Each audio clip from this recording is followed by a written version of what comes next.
Experiencias y reflexiones docentes. Espacios constructivos. Transformación pedagógica. Creatividad e innovación.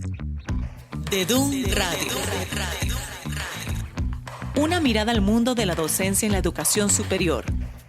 DEDUN Radio. Un podcast producido por el Departamento de Docencia Universitaria de la Universidad de Costa Rica. DEDUN Radio. Transformando la docencia universitaria hacia ambientes de aprendizajes innovadores en contextos diversos. Hola, soy Carolina Campos. Gracias por escuchar DEDUN Radio. Nuestra invitada para este episodio tiene una amplia experiencia como docente universitaria, asesora e investigadora en temas de educación. Pensionada de la Universidad de Costa Rica, fue parte del DEDUN y docente en la carrera de psicología. Maurizia D'Antoni, doctora en comunicación social, nos habla de un tema amplio, complejo y fundamental en nuestra labor, la ética en la educación superior, cómo se ejerce o se modela esta ética desde la práctica docente y cómo conducimos esta reflexión a las aulas en todas las especialidades.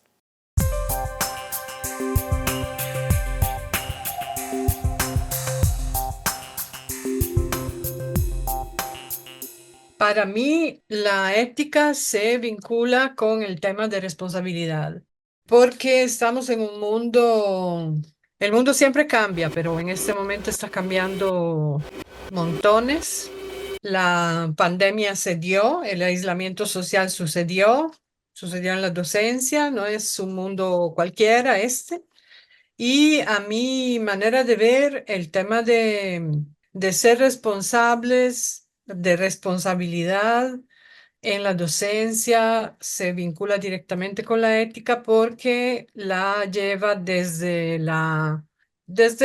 libro de filosofía a las situaciones reales, ¿no? Vinculadas con la realidad social en las aulas. Y yo pienso que las personas docentes tienen una responsabilidad hacia sí mismas, las personas colegas, y hay otro nivel, en mi opinión, de responsabilidad que es la responsabilidad social, es decir, compartir la visión crítica que se tenga de la realidad que estamos viviendo en las aulas.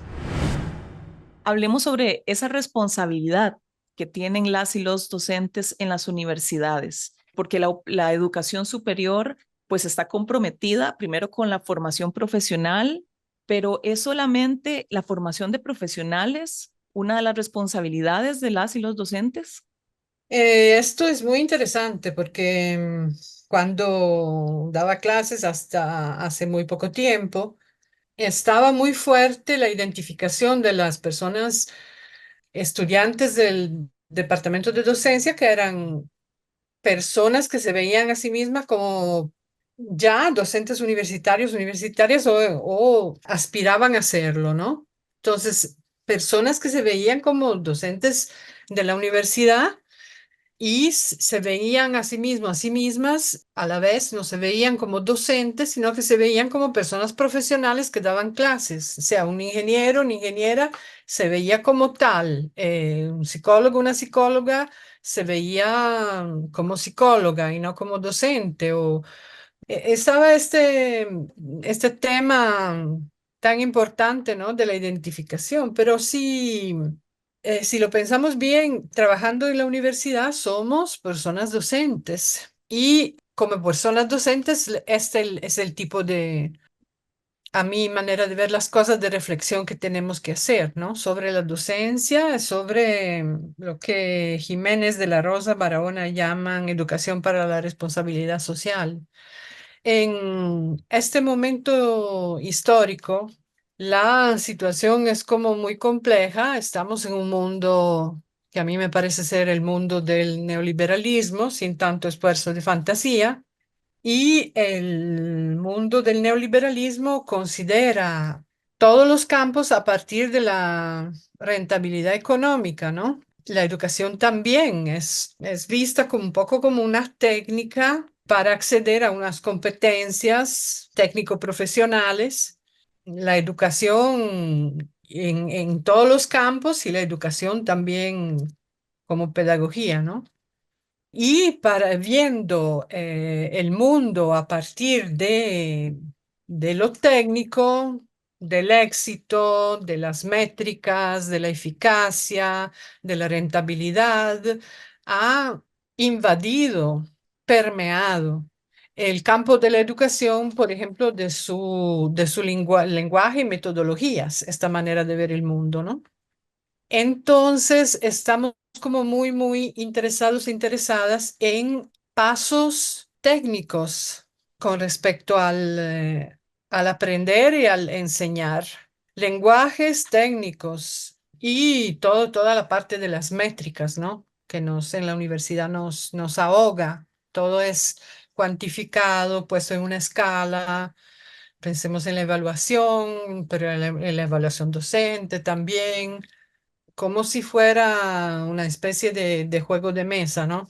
La actividad, por ejemplo, investigativa con respecto al publicar está sujeta a toda una serie de índices y parámetros donde lo que premia ahí es lo métrico, lo numérico, lo que tiene que ver con comparación. Entonces, es como una manera de ver las cosas que si se cuela a nuestras aulas es exactamente el antítesis de la ética, el antítesis de la educación para la responsabilidad social, porque mira a estos parámetros y a estas modalidades que tienen mucho más que ver con, qué sé yo, con el mundo del deporte agonístico que con el mundo académico de la reflexión y de la crítica. Usted ahora mencionaba el neoliberalismo y yo quisiera saber de qué manera está afectando o ha venido afectando las políticas neoliberales a la universidad y a la educación. ¿De qué manera comprometen o qué retos ponen de manifiesto el neoliberalismo a la educación superior?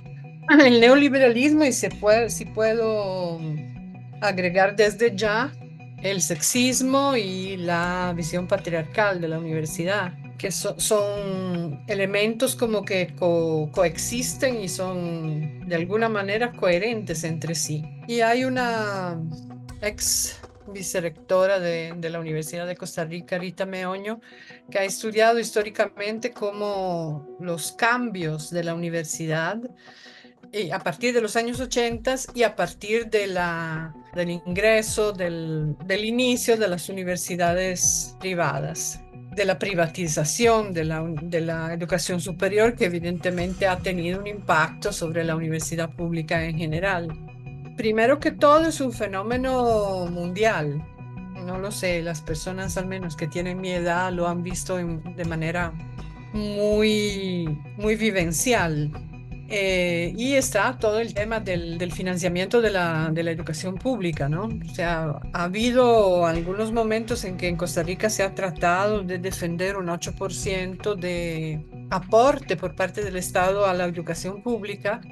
Evidentemente ahora todo esto ha desaparecido. Desde 2017-2018, la universidad y la educación pública salir a las calles, protestar, pero también hemos visto lo que ha sucedido, ¿no? Con los recortes y toda la legislación que apoya una visión que deja atrás el estado de bienestar en general y con él la educación y más la educación. La educación universitaria en particular, a mi manera de ver las cosas, es como vista como el enemigo un poco en todo lado, ¿no? Hemos visto como Trump, por ejemplo, en los Estados Unidos piensa desfinanciar o se opone a la actividad de las universidades porque probablemente son las universidades como el baluarte del pensamiento crítico, de la oposición a lo que está sucediendo, porque estamos hablando neoliberalismo, estamos en un modo de producción capitalista en el mundo, o sea, hay poco que decir.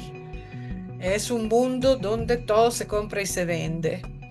Hemos visto lo mismo en todo el mundo y lo hemos visto aquí en Costa Rica, como el Estado se opone a la universidad pública, le disputa el financiamiento que la universidad pública tiene por la constitución política y cierto tipo de autonomía en la acción que es como también cuestionada, interpretada. Pero esto sucede en otros países también. La educación pública y la universidad pública están como en cuestionamiento, está en ataque y en cuestionamiento lo que se gana, ¿no? En la universidad. ¿Cómo puede ser que una institución como, por ejemplo, la Universidad de Costa Rica, el Instituto Tecnológico, la Universidad Nacional, bueno, todas las instituciones de educación superior que tenemos en Costa Rica, que además de formar profesionales de calidad, hace investigación que aporta a la salud, que además tiene gran compromiso con las comunidades a través de la acción social? ¿Cómo puede ser que una institución que haga todo esto, que aporte todo esto a nuestra sociedad, sea vista como enemiga del Estado o de algunos sectores? ¿Quiénes se oponen o para quiénes es un enemigo este tipo de servicios que brinda la universidad? Sí, si uno se hace esta pregunta, ¿verdad? De hecho, cuando se hacen encuestas acerca de cómo la gente ve, se siente cercana a instituciones públicas, por ejemplo, la Universidad de Costa Rica siempre está al tope, porque probablemente igual no soy historiadora y lo banalizo, pero el estado en la lógica del estado del bienestar estaba siempre el discurso que circulaba y tal vez en parte circula todavía: estudia y te superarás. Con el estudio vas a salir de la pobreza, vas a poder mejorar la situación económica y social de tu familia. Pero están de un lado las universidades privadas, que son un negocio, igual como toda la salud privada, las carreteras privadas. En algunos países ya empezaron las cárceles privadas, la educación superior privada, la educación media privada. Está este otro, esta némesis, ¿no? Esta otra figura que no es institución pública. Y en efecto, en el liberalismo, en el neoliberalismo, tener que financiar una actividad por el bien público es inconcebible, ¿no? Ese dinero puede ser utilizado para hacer otras cosas, para que el mundo productivo no tenga que padecer de tanto impuesto, ¿no? O sea, esa es como la lógica. Los impuestos son una lacra para las actividades productivas privadas, evidentemente. Entonces es un deterioro del pacto social, porque ahí había como un acuerdo entre las clases sociales, ¿ok? Y hay escalones, hay niveles, algunos dirían hay clases sociales, yo por ejemplo lo digo, pero usted tiene esta posibilidad de triunfar a través de la educación, por ejemplo, ¿no? O usted tiene la posibilidad de no morirse de hambre porque hay instituciones que le pueden proveer de ayudas, de becas, de vivienda popular, etcétera, ¿no?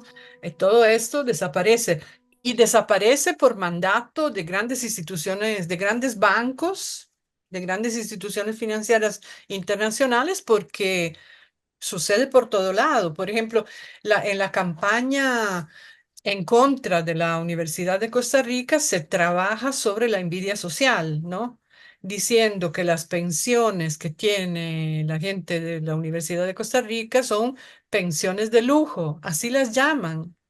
En otros países del mundo existe la misma campaña y por razones ahí lexicales se llaman pensiones de oro, pero se nota que pensiones de lujo, pensiones de oro, el lenguaje es el mismo, la consigna es la misma a nivel mundial, ¿no? Hay que dejar subvencionar este tipo de educación y promover más bien la educación que es un negocio en lo privado.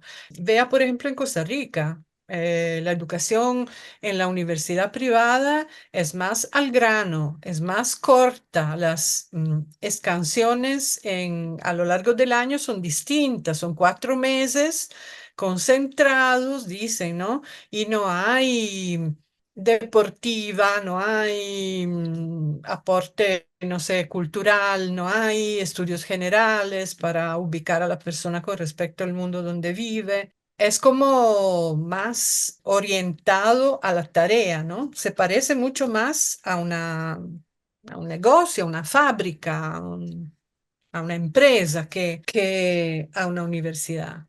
Se quiere que el estudiante, la estudiante de una vez con miras a ese título que garantizaría supuestamente la inserción laboral.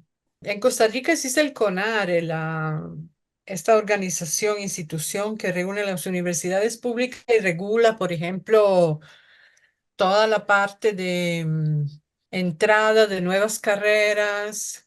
Existen instituciones para lo público, como el CONARE, existen para lo privado, pero no, el Estado nunca se ha, por ejemplo, planteado, curiosamente, mira tú, la posibilidad de organizar, calcular, proyectar la necesidad de profesionales a 5 o 10 años plazo. Nacen carreras y se ubican en diversas áreas del país sin la vinculación a la necesidad de personal preparado en esas áreas, no se vincula con la necesidad que existe. Se abre la carrera a partir de lo que la empresa privada o inclusive las universidades públicas piensan de la necesidad de abrir carreras, sino con una vinculación, con una proyección de necesidad de puestos a llenarse. Existiría otra cara de la moneda también, que los y las educadoras que están en estas instituciones regentes hicieran un plan sobre puestos de trabajo que podrían abrirse, campos que podrían ser útiles y provechosos a futuro, aunque ahora no se vea el ámbito, ¿no? Funcionando o pidiendo profesionales preparados, sino que con un deseo que a futuro, un pensamiento que a futuro esos ámbitos podrían representar un campo de trabajo, pero no se hace ni una cosa ni la otra, ¿no? A nivel de instituciones, bueno, cito CONARE, pero podríamos hablar de ministerios también, el Ministerio de Educación Pública, pero también otros ministerios, CONESUB, no se articula una presencia de instituciones,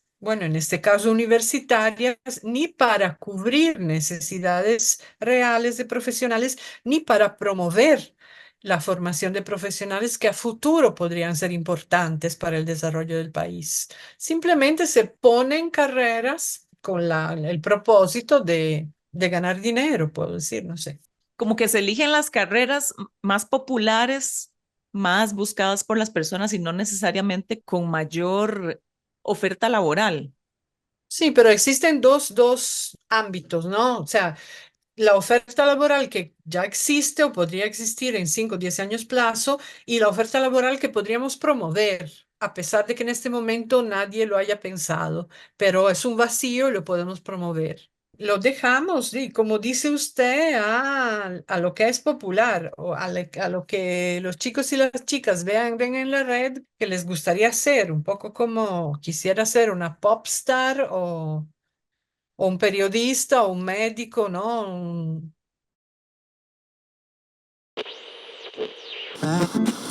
De Dun Radio. Visite nuestro sitio web docenciauniversitaria.ucr.ac.cr, donde encontrará materiales y recursos didácticos como publicaciones digitales y cápsulas pedagógicas, además de información sobre nuestros programas de licenciatura y maestría en docencia universitaria. Aquí hay una frase de una de las lecturas que me pareció muy interesante. Decía, la ética en el ámbito curricular implica para el profesorado la búsqueda de recursos didácticos del aprendizaje que despierten el interés por la argumentación y la reflexión sistemática del estudiantado hacia los problemas sociales y del área disciplinar. ¿Cuáles deberían ser las características o la ética de la persona docente que se encuentra formando estas y estos estudiantes? ¿En qué deberían creer? ¿Hacia qué deberían apostar? Porque qué difícil si tenemos docentes que no comulgan con la visión y la misión de la universidad. Sí, no sé, como a menudo sucede, la misión y la visión son cartas de intenciones que quedan ahí en el papel. No sé si será muy crudo decir que es un saludo a la bandera. Y yo tengo una colega que tiene más o menos mi edad, es decir, una primera edad pensionable y que se queja constantemente de cómo son los chicos y las chicas hoy, ¿no? Se escucha esta queja. No saben escribir, no tienen como destrezas básicas, hasta quejarse del trato hacia el profesorado, que no se ubican en su lugar de subordinación en las aulas como solían hacerlo en el pasado, ¿no? De autoridad que no puede ser cuestionado y desde ahí hablan. Y hay dos cosas, me parece a mí. Una, que las personas de hoy viven en un mundo, las personas jóvenes tienen un montón de solicitaciones, de estímulos, solicitaciones, empujes desde el punto de vista visual. Son mentes construidas así. No podemos pensar que las personas hoy, cuando van a la universidad, a los 18, 19, 20 años, así, se sienten en un aula, en filas y miran hacia adelante a alguien que habla de repente con la espalda hacia ellos y la cara hacia el pizarrón. Simplemente no es ético, simplemente a mi parecer esa persona no es un docente, una docente hoy. O sea, yo no creo que para lo que estoy diciendo o para el docente, la docente que yo me imagino y que aspiraría a haber sido, no creo que sea necesario hacer cursos, ¿no? Sí, puede, una persona que de verdad no tiene muy poca fantasía, puede de vez en cuando hacer algún curso corto que le sugiera tipo de actividades en el aula, pero sí, en la actividad en el aula hay dos niveles, uno un nivel de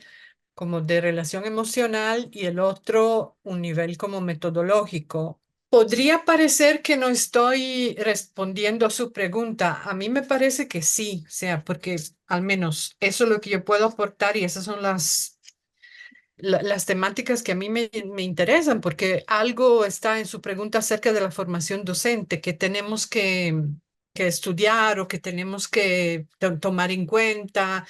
Resumiendo lo que estaba diciendo, es que una de las cosas que tenemos que tomar en cuenta es cómo han sido formadas nuestros estudiantes y nuestras estudiantes, ¿no? Como personas que tienen cierto tipo de atención. Decir formadas es reductivo, porque yo diría que cómo están hechos y hechas, ¿no? Quiero decir, hay una diferencia entre estar varias horas frente al teléfono que tiene ahí como un diálogo, digámoslo así, en WhatsApp, muy corto, muy puntual, o imágenes en una de las redes sociales, o en videitos, en memes, al aula que les proponemos, que es un aula aburrida, que es un aula frontal, que es un aula tradicional, es un aula que no toma en cuenta la realidad. El entusiasmo del estudiantado hay que írselo a buscar, no darlo por sentado, no. Y uno y una lo da por sentado cuando no diré norte, diré sur, cuando su sur es el autoritarismo, la educación tradicional, porque de ahí se agarran los y las colegas que dicen, ah, este estudiantado no me escucha, este estudiantado mira el teléfono debajo del pupitre, no sé qué. Entonces, eso, ¿no? Despertar el interés en el estudiantado, que tampoco es manipularlo. Ujú, Entonces, esto, lo que le tocaría para mí hacer a un buen o una buena docente. Y eso se vincula con el tema técnico, ¿no? De despertar el interés en personas que han sido formadas o han sido hechas. Su subjetividad está hecha de este tipo de comunicación al cual estamos expuestos y expuestas hoy. Del otro lado, conectado con esta temática, es el tema de las relaciones. Evidentemente, si yo construyo una actividad de aula, me formo y propongo una actividad de aula hacia el estudiantado, que es atractiva, que es activa, puedo ser una persona manipuladora nada más, que aplica una técnica. ujú, Hay mucha gente que mutúa, que toma, que hereda del extranjero unas técnicas muy interesantes, muy activas, pero son como implantadas, porque alguien se inventó una modalidad, uno, dos, tres, estos pasos, lo aplico en el aula y la gente fascinada, porque igual no es una clase frontal, la gente se levanta, va, busca, se divierte, pero yo lo veo como manipulación porque no aplica, solamente va desde la persona docente que ha aprendido una técnica hacia el aula. En cambio, si este interés por la manera en que estamos también dando clases se vincula con la relación que quiero proponer, que puedo llevar a cabo en el aula, es otra cosa, porque si yo discuto lo que me han enseñado, de repente las clases como en parte, como les he vivido yo, de la persona docente que tiene una posición de poder, ujú. inclusive a veces que maltrata, inclusive a veces que es sexista o excluyente. Entonces, sí, puedo aprenderme todos los trucos más bonitos del extranjero para animar mi clase, pero no es lo que al menos yo quisiera, no sé. Fomentar. Sí, sí. Ujú, Y el tema de las relaciones es que no pueden ser relaciones de autoridad y de jerarquía dentro del aula, ¿no? Iguales a las que bien vemos afuera, en la política, por ejemplo, o entre las clases sociales. No pueden copiar ese modelo. Si no, no sé, no estamos. Como dice Bell Hooks, una pedagoga feminista de los Estados Unidos, afroamericana, si proponemos una educación basada en la conformidad, en la pasividad, la obediencia, dice ella, entonces nos paseamos en el pensamiento crítico de la gente. ujú, ujú. Me guardé esta frase que me interesó mucho.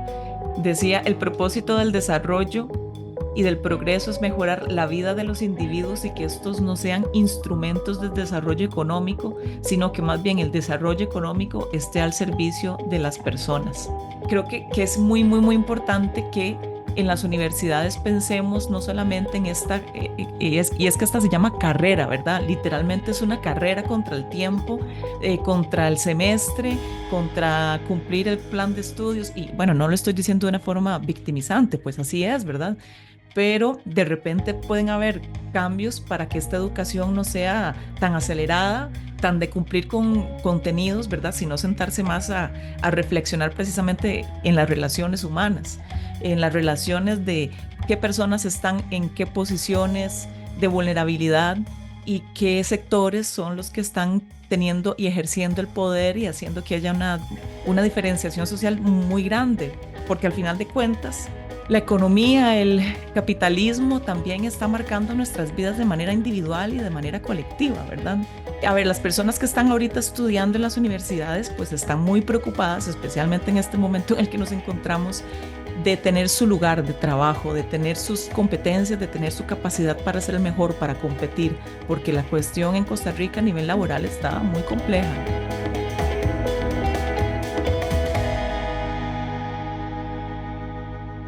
Y entonces tal vez lo que nos debería preocupar es que por estar pensando en esta preparación de la persona como un profesional, una profesional, de nos olvidemos del sentido crítico, nos olvidemos de la empatía, nos olvidemos del ser, de autoevaluarnos y entendernos para convivir con los demás y para y pues generar esta sociedad que nos sirva a todas las personas y no solamente a unos cuantos, ¿verdad? Claro. Usted decía que ojalá que, bueno, refiriéndose a la oración que estaba citando, que el desarrollo económico sea al servicio de las personas. Eh, yo me pregunto si eso puede ser, porque hay, por ejemplo, un teórico, un pedagogo, bueno, es biólogo que se llama José da Sousa Silva, entre muchos otros que espera que aboga a que no pensemos más en el desarrollo económico, porque el desarrollo económico va con ese empuje del cual usted hablaba, va con esa competitividad de la cual usted hablaba. El desarrollo económico quiere más y más y más y no puede ser justo. No, por su naturaleza no puede repartir de manera equitativa entre todo el mundo. Y se choca para mí con lo que decíamos de la ética del cuido, ¿no?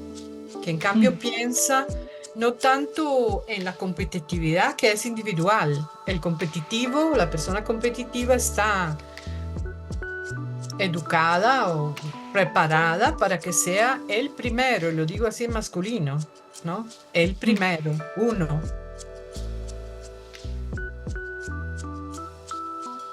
No piensa en sentido comunitario, en sentido colectivo.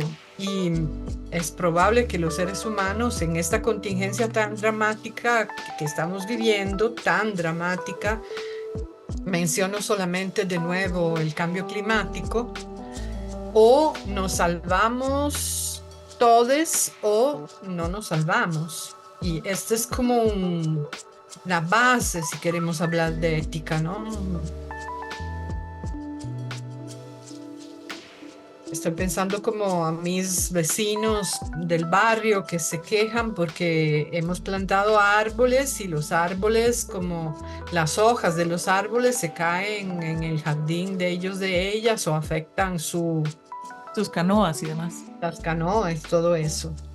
Y no piensan, en cambio, la función que tienen los árboles en este momento. De repente tienen calor, se quejan de mis árboles y mandan a pedir a Estados Unidos un gran equipo de aire acondicionado nuevo, ¿no?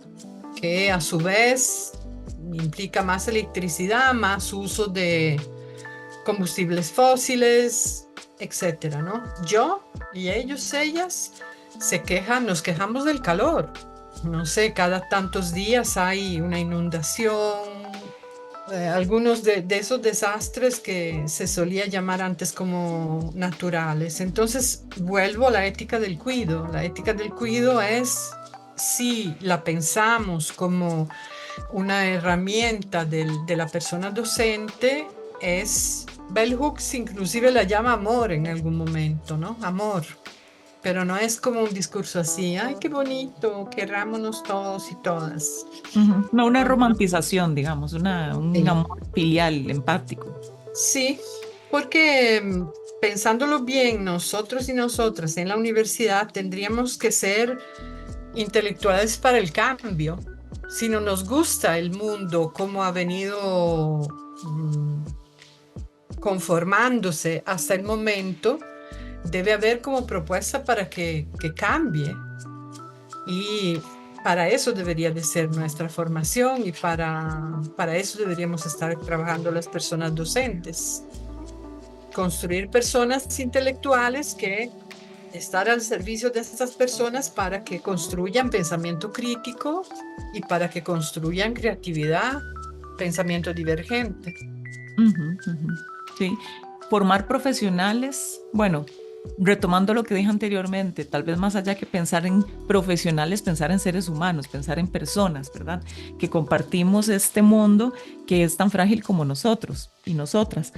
Eso se resume mucho del tema de la ética y muchos temas. Llegan a la conclusión de que los seres humanos somos seres frágiles, que vivimos en un mundo frágil, que somos seres sociales, que no podemos estar aislados ni aisladas y que pues tenemos esta parte primero social, ¿verdad? Que tenemos que trabajar en equipo, que tenemos que escuchar, que tenemos que ver qué pasa a los otros, las otras, en vez de nada más escondernos y apartarnos, sino enterarnos qué pasa en la comunidad, qué pasa en el medio, qué pasa en el mundo, qué pasa con nuestros y nuestras estudiantes. Y por otra parte está el aspecto de que solas y solos no logramos sobrevivir.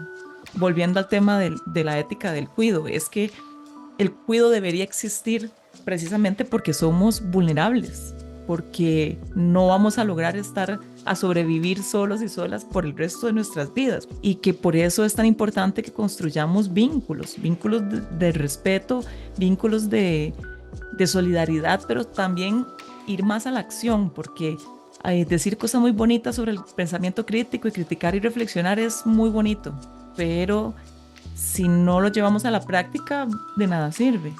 Algo positivo es que este mundo lo hemos vulnerabilizado nosotros y nosotras. Entonces, cuestión de decisiones, ¿no? De tomar decisiones. Tal vez ahí me puedo vincular con lo que decía usted de pasar a la acción, lo que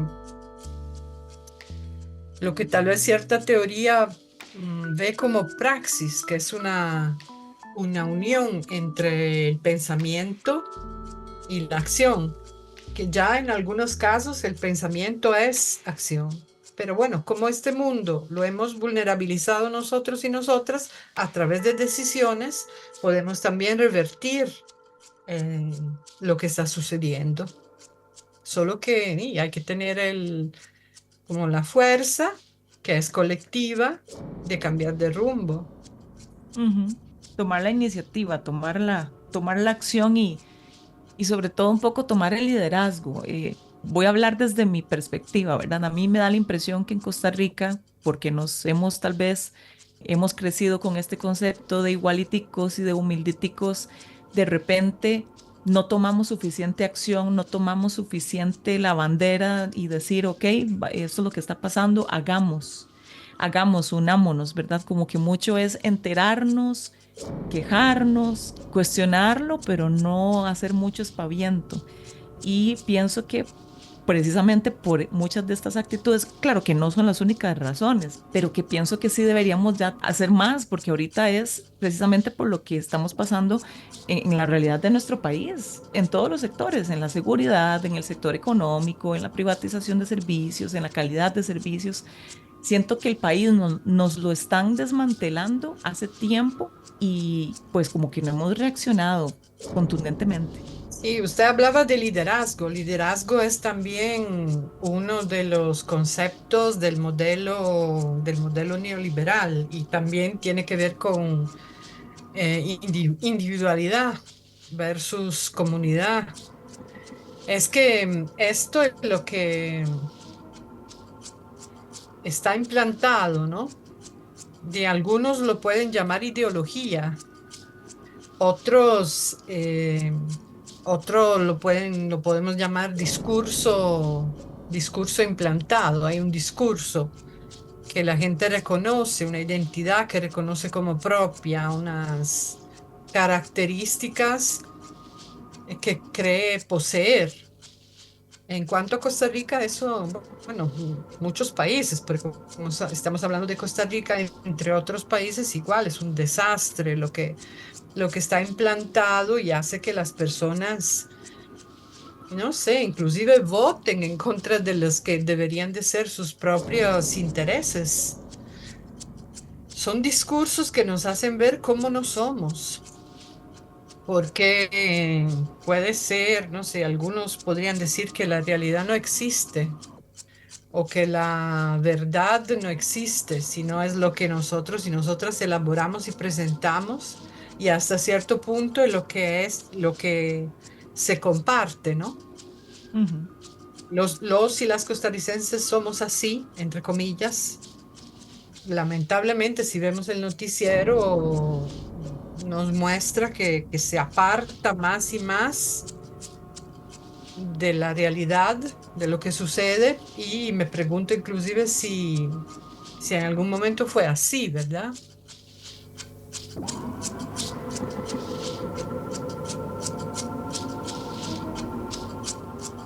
En una conferencia de la Escuela de Psicología hace unos días estaba escuchando hablar del hecho de que las personas, por ejemplo, las personas estudiantes de una de estas participantes en la conferencia, no conocían acerca de los hechos del Codo del Diablo, que Ujú, sucedió después de la Revolución de 1948,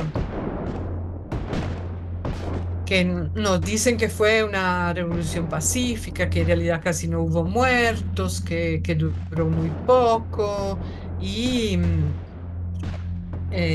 no sé, estos asesinatos políticos de personas asesinadas después de la revolución a sangre fría, fuera de tribunales o de recorridos, así como que tenían que ver con la justicia. Es bastante chocante que la gente en general no conozca estos hechos y se ve a sí misma como parte de un país pacífico, y de esa paz se deriva la pasividad de la persona que supuestamente no tendría que expresar rabia o desacuerdo, son como emociones que no son bienvenidas en lo social, ¿no? ujú, Pero ahí el discurso crítico, la búsqueda de la cual estábamos hablando, de la creatividad, del cambio, pasa también por el debate. El debate a veces puede ser muy encendido, muy fuerte. Hay que pasar por ahí, o sea, la pasividad y como el consenso no son necesariamente, en cambio, buenas situaciones y efectivamente vemos cómo nos llevan a la paz. Lo vemos con ujú, las estadísticas sobre femicidio, lo vemos con las estadísticas sobre casi 2 personas al día mueren en la calle, en los accidentes, porque utilizan la velocidad como una expresión así como primitiva de su rabia, tal vez, no sé. ujú, Entonces, un país que nos muestra con los números que no es así como contaron, y un país que tiene desesperadamente necesidad de historia, de volver a su historia, y de reconocerse y de repensarse a cómo es de verdad, porque barrer el polvo debajo de la alfombra no le ha servido nunca a nadie, ¿no? Ni tomar por cierto el discurso implantado. Pero hay un montón, inclusive bueno, las personas docentes en este país han tenido el tremendo papel de hacer eso, ¿no? De esconder el polvo debajo de la alfombra y de crear consenso. La frase que se dice aquí en Costa Rica: no hay soldados, no hay ejército, porque hay docentes que asumieron esa función, la función de crear consenso. Y si estamos hablando de ética en la docencia, esto es como bastante central. Bueno, Mauricia, le agradezco muchísimo por compartir su experiencia como docente, como investigadora, su experiencia, la experiencia que usted también tuvo en el Departamento de Docencia Universitaria de DUN. Quisiera que terminemos esta conversación sobre la ética en la docencia universitaria con un último mensaje de reflexión. Qué difícil resumir, ¿no? Desde mi parte, gracias a ustedes. Lo que puedo compartir yo es lo que he aprendido en las aulas, del estudiantado, de los grupos, del encontrarme cara a cara con estudiantes, hombres, mujeres, personas no binarias. De ahí es de lo que puedo nutrir yo una conversación, de lo que he visto dentro de las aulas, tratando y seguro sin lograrlo a veces, de ser una docente no vertical, de tratar de ser una docente que daba, porque me tocaba darla, ¿no? La palabra, o que compartía la palabra con las personas que estaban en las aulas.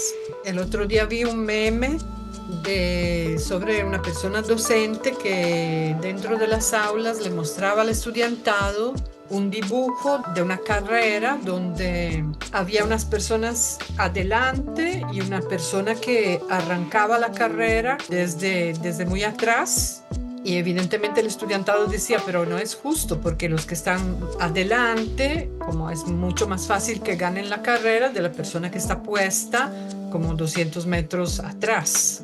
Es una reflexión para la educación, gente que partía, que se movía para ganar una carrera, pero la línea de partida no estaba igual para todo el mundo. Yo soy una de esas personas que compartía esa reflexión en las aulas. No podemos pensar que en nuestras aulas a todo el mundo le vaya igual, porque no todo el mundo tiene las mismas condiciones de partida, de arranque.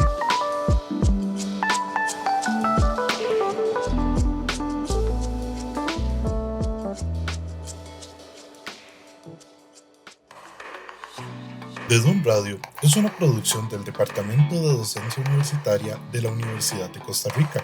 Suscríbase y síganos en YouTube, Spotify y en docenciauniversitaria.ucr.ac.cr.